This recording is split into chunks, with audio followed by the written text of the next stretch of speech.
अशी मऊ स्पंजी तोंडात विरघळणारी रसमलाई घरी अगदी सहज करता येते. तुमची जर बिघडत असेल तर हा व्हिडिओ शेवटपर्यंत बघा. बऱ्याच टिप्स अँड ट्रिक बरोबर पूर्ण डिटेल रेसिपी आज दाखवणार आहे. एका स्टेनलेस स्टीलच्या भांड्यात थोडंसं पाणी घालून आपल्याला दूध तापवायचं आहे. मी 6 कप फुल फॅट दूध घेतलेलं आहे, म्हणजे जवळजवळ 1.5 लिटर दूध आहे. तर आमच्या इथे तर गाईचं दूध असतं, तुमच्याकडे म्हशीचं असेल तर साय काढून मग वापरा, नाही तर फॅट खूप जास्त होते. आता उकळी येईपर्यंत हे दूध तापवून घ्यायचंय. दुधाला उकळी आली की गॅस लगेचच बंद करायचा आणि 1 मिनिट दुधाला हलवून वाफ जाऊ द्यायची. ही पहिली टीप आहे. खूप गरम दुधात विनेगर घालायचं नाही, नाहीतर पनीर छान मऊ होत नाही. आता दूध नासवायसाठी 1/4 कप विनेगर घेतलाय. थोडं थोडं करून घालायचं, एकदम सगळं घालायचं नाही. दूध फाटायला लागल्यावर लगेचच थांबायचं. जास्त विनेगर घातलं तरीही पनीर सॉफ्ट होत नाही. ही आहे दुसरी टीप. मी अंदाजाने 1 टेबलस्पून विनेगर घालून अलगद हाताने हलवून घेतला. आता 1 टेबलस्पून आणखीन घालते आहे. हलवायचं पण अलगद हाताने आहे. पनीरचे असे मोठे मोठे तुकडे मिळायला हवे. तर पनीरचे मोठे तुकडे आणि व्हे वॉटर जे असतं ते अगदी लाईट पिवळट हिरवट रंगाचं दिसतं, तेव्हा लगेचच विनेगर घालणं थांबायचं. दूध व्यवस्थित नसलं आहे, मला फक्त 2 टेबलस्पून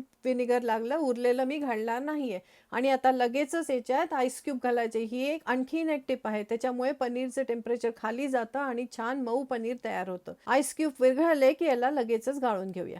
मी एका मोठ्या भांड्यावर चाळणी ठेवली आहे, त्याच्यावर मस्लिन क्लॉथ, माझं हे पनीरचंच फडकं आहे ते घालते आणि आता लगेचच पनीर गाळून घेऊ. तुम्ही हवं तर सिंक मध्ये गाळू शकता, पण मी हे पाणी सेव्ह करते आणि हे कढी, भात किंवा कणिक भिजवायला वापरते. त्याच्यामुळे पोळ्या खूप छान मऊ होतात आणि हे वे वॉटर खूप पौष्टिक असतं, सूप मध्येही वापरता येतं. पनीर गाळून झालं की ते पाणी बाजूला करून त्या पनीरच्या डोक्यावर थोडंसं थंड पाणी घालायचं. त्याच्यामुळे विनेगरचा काही स्वाद राहिला असेल तर तो निघून जातो. आता फडक्याचे चारी कोपरे गोळा करून आणि अलगद हाताने हे पनीर पिळून घ्यायचं. लक्षात असू दे, खूप घट्ट पिळायचं नाही. पनीर मध्ये थोडं मॉइश्चर असणं आवश्यक असतं, तरच आपले रसमलाई खूप छान सॉफ्ट आणि स्पंजी होते. आता आपलं मस्त सॉफ्ट पनीर तयार झालंय. पुढची स्टेप आहे याला मळणे. पनीर मध्ये एक रवा टेक्स्चर असतो, तो जायला हवा. असं छान मऊ कणकेसारखा गोळा तयार असायला हवा. तुम्ही हाताने मळून घेऊ शकता, पण मी मिक्सी मध्ये ऑन ऑफ करत अगदी 30 सेकंड ते 1 मिनिट पणे फिरवून घेते. एक मात्र कटाक्षाने लक्षात ठेवायचं, पनीरचं फक्त कणी मोडायची आहे. त्याचा जो रवा टेक्स्चर आहे तो मोडायचा आहे. जास्ती फिरवलं गेलं तर पनीर मधलं तूप वेगळं होतं आणि गोळे आपले सॉफ्ट होणार नाहीत. पनीर आता हाताने परत थोडा वेळ मळून घ्यायचं आणि याचे बेताच्या आकाराचे गोळे करायचे. एक गोष्ट लक्षात ठेवायची, पाकामध्ये उकळल्यानंतर रसमलाईचे जे गोळे आहेत ते डबल होतात, खूप छान फुगतात. त्यामुळे अगदी बेताच्या आकाराचेच गोळे करायचे. असे पनीरचे उंडे करून झाले की आता हातावर थोडं दाबत दाबत अगदी मऊ गोल गोळा होईपर्यंत त्याचे छान रोल करायचे. त्यानंतर हलका हाताने दाबून घ्यायचं, म्हणजे पॅटी तयार होते, रसमलाईचा शेप येतो. तर असेच आपण सगळ्या रसमलाईच्या पॅटी तयार करून घेऊ. आता वळूया पाकाकडे. पाकासाठी आपल्याला पसरट भांड घ्यायचं आहे, त्यामुळे रसमलाई फुगायला भरपूर जागा मिळते. मी स्टीलची कढईच घेतली आहे. त्याच्यात घालूया 4 कप पाणी. त्याला उकळी येऊ द्यायची. पाण्याला उकळी आली की याच्यात घालायचं 1 वाटी साखर, म्हणजे हा पाक जो असतो एकदम कच्चा असतो.